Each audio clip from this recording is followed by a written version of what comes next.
Hello, students.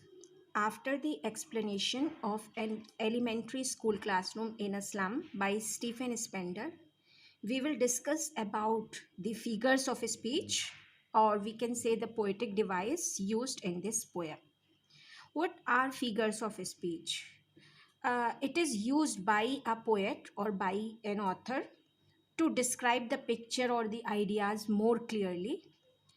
All the image become clear, what type of comparison has been used. So when we compare two objects, it becomes what one wants to say, it becomes more clear in our mind. So metaphors has been used at regular intervals. It is the gusty waves. Gusty waves refers here to the privileged children who are energetic and progressive. So the children from the slum, they are far from the gusty waves. Another means gusty waves are full of energy, full of motion. It is not stable. So same is the life of those privileged children, the children from the higher society, the rich class. So they are apart from these children.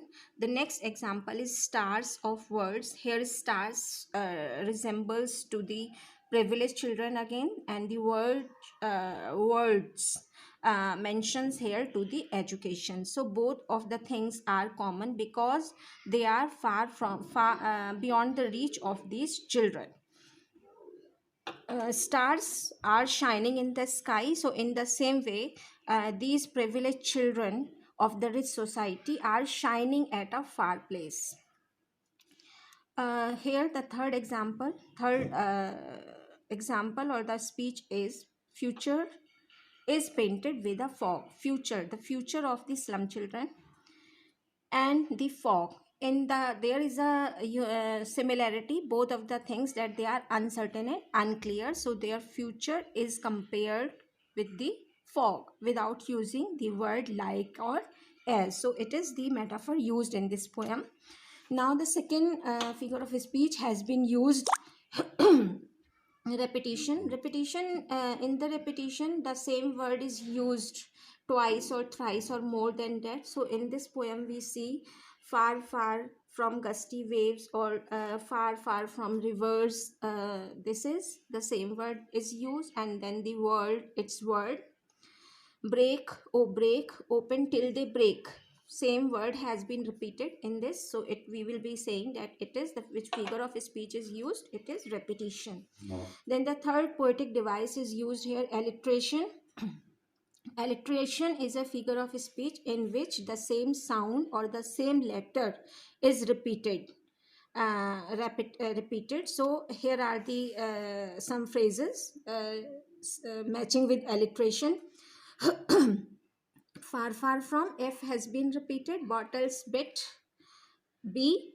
Street sealed, S. Lives like, L. From fog, FF. Surely Shakespeare, SS has been repeated. Repeating the same sound and the same letter. So it is alliteration. Now we are going toward the next figure of speech. It is simile. Simile is a comparison between two unlike object. Means when we are comparing two unlike object because of one similarity, and we are seeking the help of the words like and as. So it will be called simile. Means if we say that Sita is as beautiful as Rose, so it is a comparison. One thing is common in the flower Rose and Sita, that they are beautiful. So their faces has been compared like rootless weeds. Faces are also ignored by the students, unwanted in the society, and the rootless weeds are also unwanted. So there are a singular similarity between them, that the children from the slum and the weeds are the unwanted.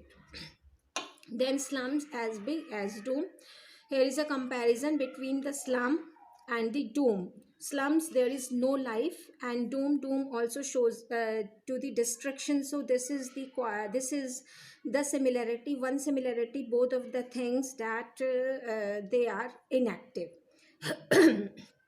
Another is like bottle bits. Bottle bits has been compared to their life has been compared to the bottle bits, means their life is scattered, they are shattered in their life because of the poverty, and they are having no unity, they are not, their life is not managed in a proper way, in a planned way. So in the same way, just they are compared with the bits of pieces of a bottle. The pieces of bottles are lying on the stone.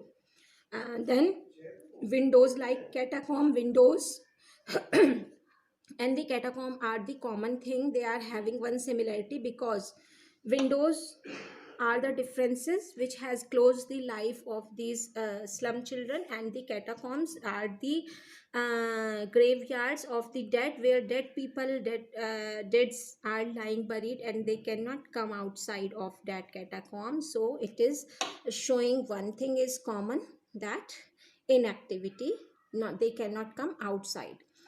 Then the next figure of speech is imagery. Imagery is a figure of speech in which the poet or the creator, author, writer tries to create a visual representation or the physical senses, just like we see the girl with weight down head. So we can feel the image, we can feel the picture of that girl, how she is sitting in the class, because, and that is the condition, it shows the poverty, when someone is facing, is the sufferer of the poverty, of the malnutrition, uh, how one leads the life. So it is weighed down head and belt flowery tirely is belly. We can feel that how is the society there, what the people are, what these children are looking in that classroom in the picture.